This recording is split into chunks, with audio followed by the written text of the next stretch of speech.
ભારતીય હવામાન વિભાગ આઈએમડીના સવારના બુલેટિન અને હાલની સિસ્ટમના એનાલિસિસના આધારે વેધર અને એનાલિસ્ટ અશોક પટેલની આગાહી જણાવે છે કે ઉત્તર આંતરિક ઓડિશા અને તેને અડીને આવેલા દક્ષિણ ઝારખંડ તથા છત્તીસગઢ પર સર્જાયેલું ડિપ્રેશન પશ્ચિમ દિશા તરફ આગળ વધી રહ્યું છે. આ સિસ્ટમ સક્રિય થવાના કારણે 29 જુલાઈથી 3 ઓગસ્ટ 2026 દરમિયાન સમગ્ર ગુજરાતમાં ચોમાસાની પ્રવૃત્તિમાં નોંધપાત્ર વધારો જોવા મળશે.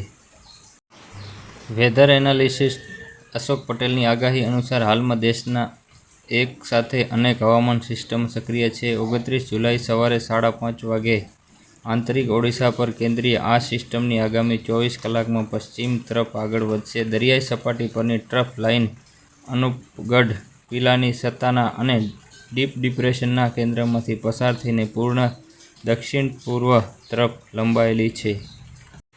ઉત્તર-પશ્ચિમ મધ્યપ્રદેશ ઉપર સમુદ્ર સપાટીથી 1.5 કિમીની ઊંચાઈએ અપર એર સાયક્લોનિક સર્ક્યુલેશન યથાવત છે. ટ્રફ સ્વરૂપે પમી પવનોમાં વેસ્ટર્ન ડિસ્ટર્બન્સ પણ ઉત્તર ભાગોમાં સક્રિય છે. અશોક પટેલની વરસાદની આગાહી 29 જુલાઈથી 3 ઓગસ્ટ 2026.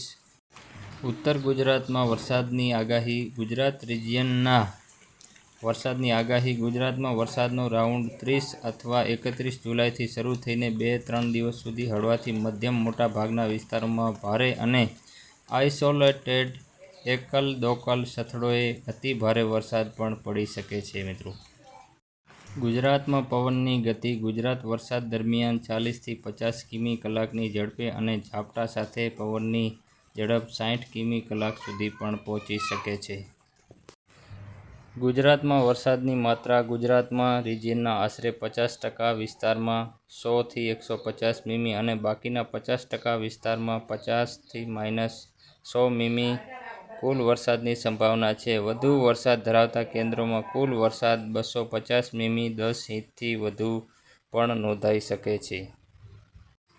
સૌરાષ્ટ્ર અને કચ્છમાં વરસાદની આગાહી. સૌરાષ્ટ્ર અને કચ્છમાં વરસાદને રાઉન્ડ. સૌરાષ્ટ્ર અને કચ્છમાં મુખ્ય રાઉન્ડ 31 જુલાઈ શરૂ થવાની શક્યતા છે, જેમાં હળવાથી મધ્યમ અને કેટલાક સ્થળોએ ભારે વરસાદ પડી શકે છે. સૌરાષ્ટ્ર અને કચ્છમાં પવનની ગતિ. અહીં પણ ગાજવીજ સાથે 40થી 60 કિમી કલાકની ઝડપે પવન ફૂંકાઈ શકે છે.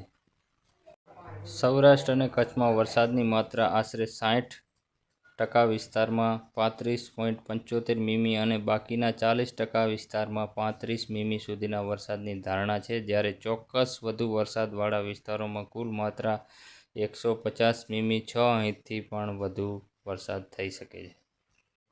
અશોક પટેલની આગાહી સારાંશ. વેધર અને એનાલિસ્ટ અશોક પટેલની આગાહીમાં જણાવે છે કે આ આગાહી ડીપ ડિપ્રેશન પશ્ચિમ તરફ આગળ વધશે તે ધારણા પર આધારિત છે. ગુજરાત રાજ્ય સિસ્ટમથી પશ્ચિમ તરફ આવેલું હોવાથી સિસ્ટમમાં ભાવિ માર્ગ, તેની તીવ્રતા અને ચોમાસાની ટ્રફ સાથેના જોડાણ પર વધારાનું વરસાદનું ચોક્કસ પ્રમાણ આધાર રાખશે. જો સિસ્ટમના માર્ગ કે ગતિમાં ફેરફાર થશે તો વરસાદના સમય અને માત્રામાં પણ ફેરફાર થઈ શકે છે.